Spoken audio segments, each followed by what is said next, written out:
In today's video, I'm going to teach you how to import manual journal in Xero. By the end, you'll know exactly where to go and what to expect, so your data lands in the right place the first time. First, a quick bit of context. Manual journals are perfect for adjustments like accruals, reclassifications, and year-end entries that don't come from a bill, invoice, or bank transaction. Before you begin, make sure you have the right permissions in your Xero organization and that your journal file is clean and ready. A well-prepared file will save you time later. Things like valid account codes and balanced debits and credits are essential, and it's best to stick to plain numbers with no currency symbols. Start by heading to Xero in your web browser and sign into the correct organization.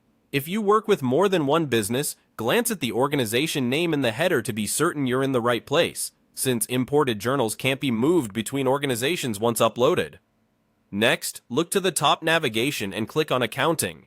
This is the hub for your core financial tools, and it's where Xero groups features like reports, chart of accounts, and journals.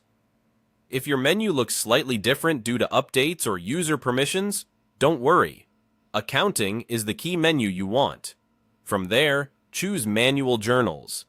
This area is dedicated to journals you create or import yourself, separate from those automatically generated by other processes. It's a good idea to pause here and quickly review your chart of accounts if you're unsure about codes, because the import will require account codes that already exist in your organization. Now click Import. This opens Xero's import screen where you'll follow the on-screen prompts. If you don't already have a file, Xero provides a sample or template on this page to show you the exact columns and formatting it expects. Using that template is the safest way to avoid errors. Keep an eye on details like dates in your organization's preferred format and any tracking categories you plan to use.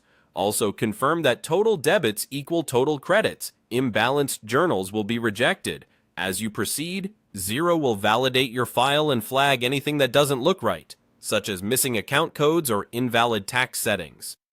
Treat those messages as a checklist to refine your file. It's smart to keep a backup copy of your CSV before importing, especially if you're working with multiple entries. That's it for navigating to the import. Once your file passes validation, your manual journal will be ready to review in Xero.